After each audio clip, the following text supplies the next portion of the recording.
اور قرآن کا وعدہ ہے وَلَلْآخِرَةُ خَيْرٌ لَكَ مِنَ الْأُولَى، محبوب تیرے لیے ہر آنے والا لمحہ گزرے ہوئے سے بہتر ہوگا. تو وہاں تو ترقی ہو رہی ہے، کمی کی کوئی گنجائش نہیں، مگر کوئی پھر بھی ہٹ درمی کرے، ضد کرے، تو پھر میں ان کی کتابوں سے جواب دیتا ہوں، پھر اپنی کتابوں سے نہیں، پھر اونچی ان کی کتابوں سے جواب دیتا ہوں.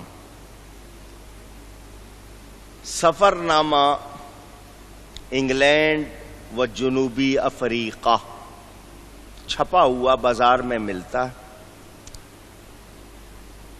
تبلیغی جماعت کے جناب محمد زکریا صاحب جن کی کتابیں لکھی ہوئی ہیں، یہ جنوبی افریقہ گئے تھے.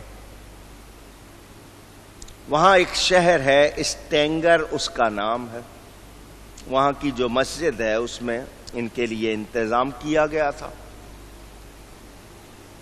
ان کی اس کتاب میں لکھا ہے ان کے پہنچنے سے پہلے، زکریا صاحب کے پہنچنے سے پہلے وہاں کسی نے خواب دیکھا. سچا یا جھوٹا یہ نہیں، میں صرف لکھا ہوا سنا رہا ہوں، جھوٹ ہے تو ان کے سر، سچ ہے تو ان کے سر. وہاں کسی نے خواب دیکھا، وہ کہتے ہیں حضور صلی اللہ علیہ وسلم اس اسٹینگر کی مسجد میں آئے، مجھے بتاؤ زکریا کہاں ٹھہرے گا، جو تم نے اس کے لیے کمرہ بنایا وہ دکھاؤ، انتظامات دیکھنے آیا ہوں. وہ کموڈ استعمال کرتا ہے، کہاں رکھو گے؟ یہ اس کتاب میں لکھا ہوا ہے، کتاب میرے پاس موجود ہے. میں نے یہ بات کیوں سنائی آپ کو؟ یہ لوگ کہتے ہیں نبی نہیں دیکھ رہے، نبی نہیں سن رہے، نبی کو نہیں خبر. اور تمہاری کتاب میں لکھا ہے، کیا زکریا نے حضور صلی اللہ علیہ وسلم کو تار دی تھی کہ میں جنوبی افریقہ جا رہا ہوں، کس شہر میں ٹھہروں گا، کہاں میرا انتظام ہوگا؟ نبی کو خبر اونچی تمہاری. حالانکہ یہ واقعات سب جھوٹ ہوں گے، صرف ایسے ہی بنانے کے لیے، مگر تم نے لکھ کر خود اپنے پاؤں پر جوتی ماری ہے، کلاڑی ماری ہے، اپنے سر پہ ماری ہے.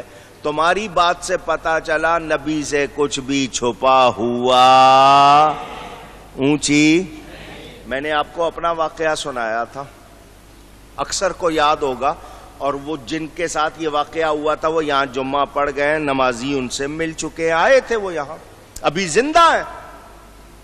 ری یونین، فرانس کا ایک جزیرہ، فرانسیسی جزیرہ ہے، موریشس سے آگے، ری یونین کہتے ہیں اس کو. مجھے وہاں لے گئے، غالباً 1990 کی بات ہے. اس وقت عورتیں، بچے، بوڑھے، جوان ملا کر 2500 مسلمان کہلانے والے وہاں، ٹوٹل عورتیں شامل، بچے شامل، بوڑھے جوان شامل.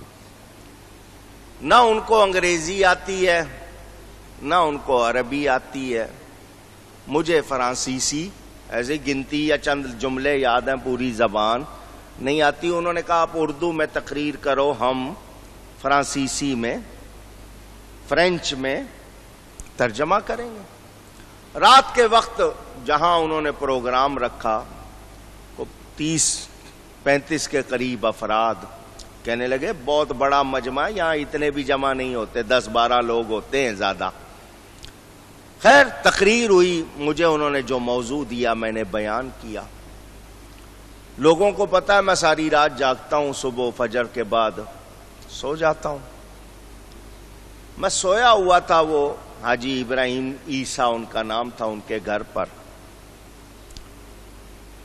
گھنٹہ 1.5 گھنٹہ گزرا، مجھے انہوں نے اٹھا دیا، مولانا صاحب اٹھیں. میں نے گھڑی دیکھی، میں نے کہا حاجی صاحب ابھی تو میں لیٹا ہوں، دوسرے پروگرام میں آپ نے لے کے جانا ہے، نیند نہیں ہوگی تو کیسے سفر کریں گے، کیسے جائیں گے؟ نہیں نہیں اٹھو. کیا ہو گیا؟ وہ آئے، وہ دوسرے لوگ آئے. تو میں نے کہا ان کو کہہ دینا میں 12 بجے کے بعد ملوں گا، آ جائیں اس وقت. کہنے کے نہیں وہ آ گئے، آپ لوگ اٹھو. نیند سے اٹھایا جائے تو آپ کو پتا ہے پھر غصہ تو ہوتا ہے نا تھوڑا سا. خیر وہ 5-6 افراد ہوں گے، 5 ہوں گے یا 6، ادھر سے بھی 4-5، جہاں بٹھایا تھا وہاں بیٹھ گئے جی۔ ان کے پاس اس زمانے میں سائیکلو اسٹائل فوٹو اسٹیٹ کا یہ وہاں پر اتنا رواج نہیں تھا، سائیکلو اسٹائل ایک کاغذ لگا ہوا تھا، انہوں نے میرے سامنے رکھ دیا۔ میں نے کہا میں فرینچ نہیں پڑھ سکتا، آپ پڑھ کے سناؤ۔ بتایا گیا یہ 1990 کی بات، اس سے 2 سال پہلے۔ کون سا سن ہوا؟ 1988، 1988۔ کہنے لگے کہ یہاں سے ہم لوگ گئے ایجپٹ، مصر۔ ان کا مقصد یہ تھا کہ رات میں نے جو تقریر کی تھی، میں نے کہا تھا سوائے اہل سنت کے کوئی مسلک سچا نہیں ہے، اہل سنت ہی صحیح لوگ ہیں اور جو ان سے ہٹ کر ہیں وہ گمراہ ہیں۔ تو انہوں نے کہا آپ نے ہم کو گمراہ کہا تھا رات کو، تو اگر ہم گمراہ ہیں تو ہمارے ساتھ یہ کیوں ہو رہا ہے؟ تو وہ واقعہ سنا رہے ہیں کہ 1988 میں وہاں سے فرانس سے یہ لوگ ری یونین سے گئے مصر، وہاں ایک مسجد میں پہنچے، کیونکہ ڈیرے کہاں ڈالتے ہیں؟ مسجدوں میں جاتے ہیں، اپنے بستر پھینکے اور وہاں بیٹھ گئے۔ تو ہم ایک مسجد میں گئے، عشاء کے بعد مسجد کے متولی نے، نگران نے، کیئر ٹیکر نے کہا اپنے سامان اٹھاؤ جاؤ، میں نے دروازہ بند کرنا ہے، مسجد بند کرنی ہے۔ تو انہوں نے کہا کہ ہم تو ٹھہرتے ہی مسجد میں ہیں، اللہ کے مہمان ہیں، ہمارا ٹھہرنا ہی مسجد میں ہوتا ہے، تو ہم کہاں جائیں گے؟ اس نے کہا یہاں مسجد میں رہنے کی اجازت نہیں ہے۔ بڑی بحث ہوئی، لیکن اس نے سامان اٹھا کے باہر پھینک دیا، دروازہ بند کر کے تالا لگا کے وہ چلا گیا۔ ہم قریب میں ایک ہوٹل میں چلے گئے، وہاں ایک کمرہ لے لیا کہ رات گزارے، اگلی صبح کسی اور مسجد پہ قبضہ کریں گے۔ رات ہم وہاں ہوٹل میں چلے گئے، ابھی صبح فجر نہیں ہوئی تھی، کسی نے ہمارا دروازہ کھٹکھٹایا۔ ہم سوچنے لگے شاید اب کوئی ہوٹل سے بھی نکالنے آ جائے گا۔ دروازہ کھولا تو وہ مسجد کا وہی متولی جس نے ہمارے بسترے باہر پھینکے تھے وہ کھڑا تھا، کہہ رہا تھا میں تم سے معافی مانگنے آیا ہوں، تم لوگ واپس آؤ مسجد میں، جتنا عرصہ چاہو رہو، صرف رکھوں گا ہی نہیں، کھانا بھی کھلاؤں گا، آؤ بڑے مزے سے رہو، تم سے معافی مانگنے آیا ہوں۔ تو ہم بڑے حیران، 4 گھنٹے پہلے بسترے باہر پھینک رہا تھا، اب ہمیں خود لانے آیا ہے، معاملہ کیا ہے؟ کہنے لگے ہم نے اس سے پوچھا کہ ہوا کیا؟ تو کہنے لگا تم کو باہر نکال کے میں گھر جا کے سو گیا، مجھے خواب میں رسول اللہ صلی اللہ علیہ وسلم کی زیارت ہوئی۔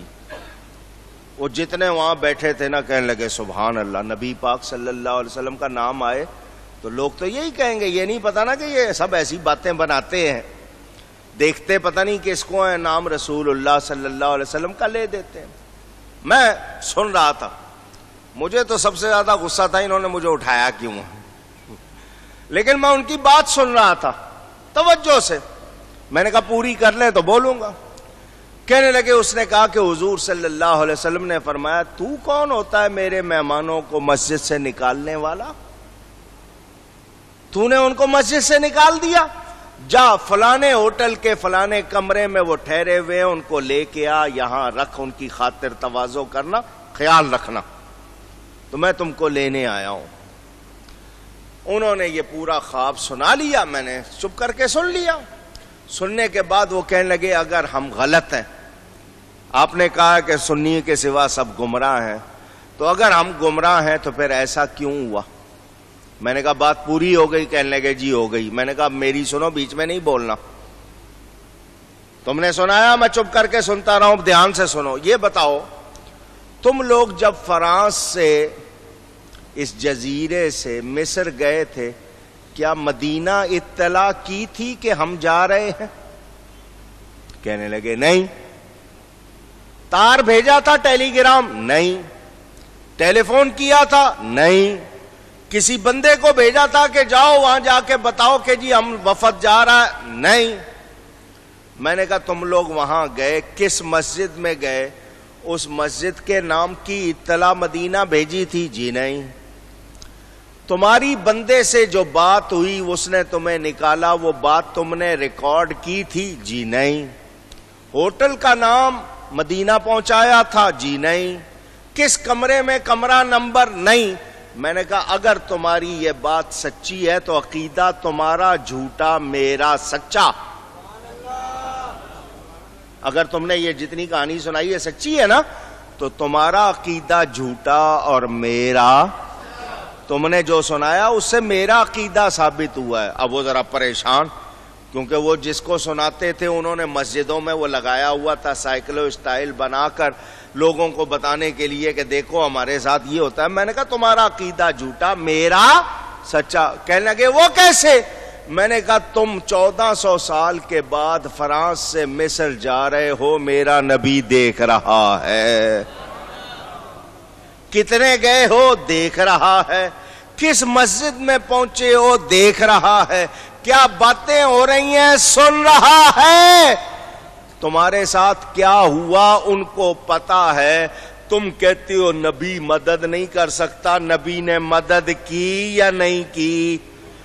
اس کو بھجوایا، وہ آیا، تمہارے ہوٹل کا بھی پتا، کمرے کا بھی پتا. تو نبی دیکھتے بھی ہیں، سنتے بھی ہیں، مدد بھی کرتے ہیں. نبی کو خبر ہے. میں مسجد میں بیٹھا ہوا ہوں آپ لوگوں کے سامنے. اتنا میں نے کہا وہ اٹھ کے بھاگے. مجھے بتایا ساری مسجدوں سے وہ کاغذ پھاڑ دیا کہ یہ تو ہمارے ہی گلے پڑ گیا. مانے نہیں، مانے. نبی دیکھ رہے ہیں یا نہیں دیکھ رہے ہیں؟ اونچی بولیں. یہ میں کہہ رہا ہوں ان کی کتابوں سے بتاتا ہوں. جب وہ کہتے ہیں نا نہیں کہ جی آج نہیں دیکھ رہے، جب تک زندہ تھے دیکھ رہے تھے، یہ آج کا واقعہ ان کی کتابوں سے سنا دیا ہے تمہیں. تھانوی صاحب کے واقعات میری کتابیں پڑھ لو، لکھ دیا ہے حضور آج بھی دیکھ رہے ہیں. ان کی نبوت جاری ہے. نبیوں کے لیے موت کا وہ تصور نہیں جو عام بندوں کے لیے ہے. نبی سن بھی رہے ہیں، دیکھ بھی. اونچی تو لِيَكُونَ الرَّسُولُ شَهِيدًا عَلَيْكُمْ، تاکہ رسول تمہارا نگہبان اور گواہ ہو. تو یا تو یہ کہو کہ اس وقت جب اعلان نبوت فرمایا تھا جتنے لوگ مسلمان ہوئے نبی ان کا نگہبان اور گواہ ہے، اس کے بعد کا نہیں ہے. یا تو یہ کہو کہ حضور صرف ان کے لیے نبی تھے اور انہی کو دیکھ رہے تھے، انہی کے گواہ ہیں، باقی کے نہیں. یا تو یہ کہو پھر باقی کس کے امتی ہیں؟ باقی کا نبی کون ہے؟ تو تم خود پھنس جاؤ گے. قیامت تک جتنے امتی ہیں نبی سب کو دیکھ رہے ہیں، سب کے گواہ ہیں. نبی سے کچھ چھپا ہوا نہیں. کون دکھا رہا ہے؟ اونچی گئی ہے. قرآن میں ہے نا ان الصلاۃ کانت علی المؤمنین کتابا موقوتا، بے شک نماز مومنوں پر وقت مقررہ میں فرض کی گئی، لکھ دی گئی. تو مومن کون ہے؟ وہی لوگ تھے جو اس وقت تھے یا قیامت تک جو بھی ہوں گے؟ قیامت تک والوں. تو یہ خطاب کن کو ہے؟ قیامت تک والوں کے لیے ہے. جتنے نبی کے امتی مسلمان حضور سب کے گواہ گواہ گواہ. نبی سے کچھ چھپا ہوا نہیں.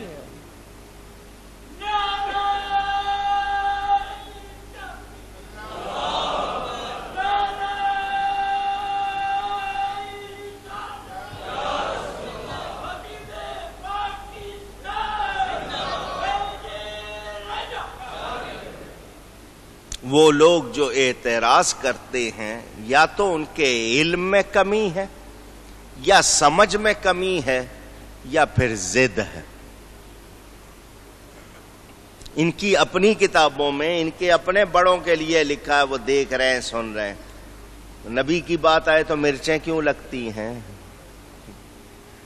حاجی امداد اللہ صاحب مہاجر مکی رحمت اللہ علیہ، جن کو یہ اپنا پیر کہتے ہیں، ان کے واقعات خود تھانوی نے لکھے ہیں. پیر صاحب کہاں بیٹھے ہیں، کہاں دیکھ رہے ہیں؟ نہیں، پیر صاحب نے کہا جو مجھ سے اس وقت فائدہ اٹھا رہے ہو میری قبر سے بھی وہی فائدہ ہوگا. میری کتاب مزارات و تبرکات میں حوالوں کے ساتھ صفحہ نمبر ایک ایک تفصیل میں نے لکھ دی ہے. ہم تو اولیاء کے کمالات شمار نہیں کر سکتے، یہ نبیوں پر اعتراض کرتے ہیں، اور پھر نبیوں کے نبی پر۔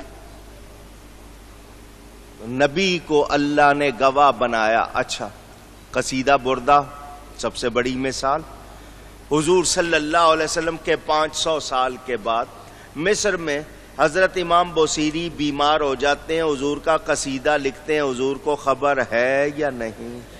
مدد کی یا نہیں کی؟ دیکھ رہے ہیں یا نہیں دیکھ رہے؟ اونچی دیکھ رہے۔ تو وہ لوگ جو اعتراض کرتے ہیں وہ درست نہیں۔ اور اللہ فرماتا ہے وَتَكُونُوا شُهَدَاءَ عَلَى النَّاسِ، اور تم لوگوں پر گواہی دو۔ میں واضح طور پر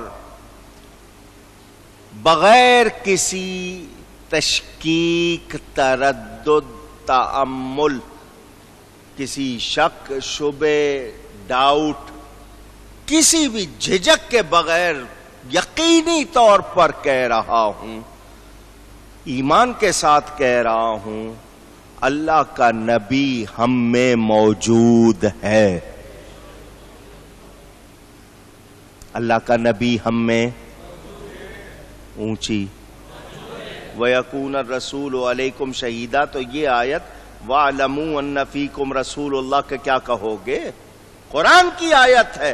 اللہ فرماتا ہے اور جان لو اللہ کا رسول تم میں موجود ہے۔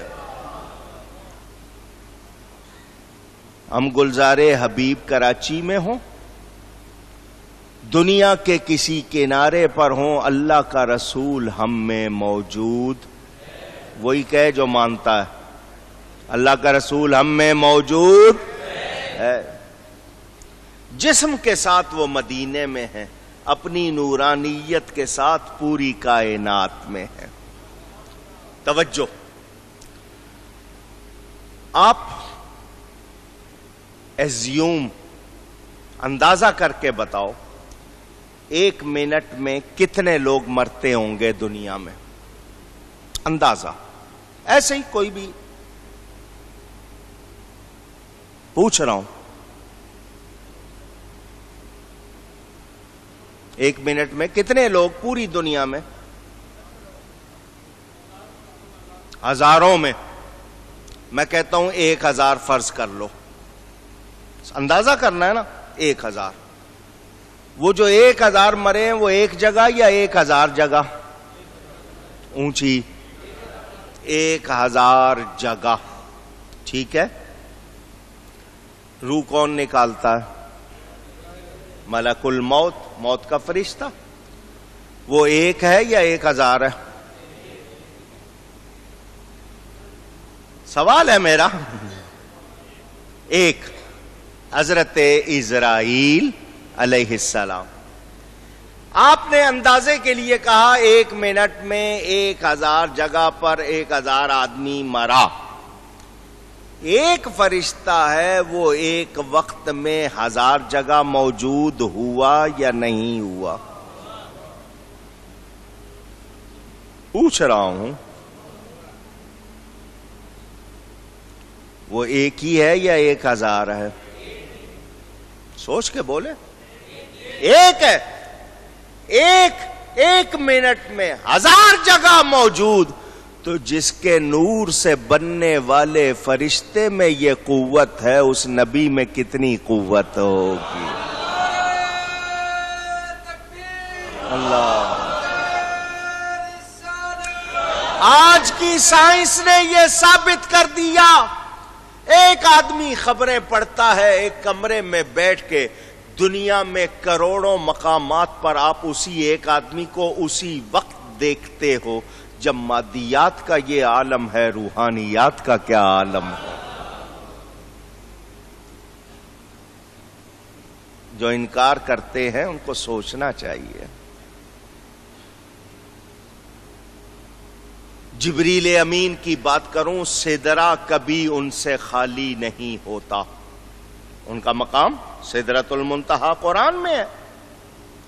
سدرا کبھی ان سے خالی نہیں ہوتا، وہ زمین پر آئے سدرا پر بھی موجود ہے، زمین پر بھی۔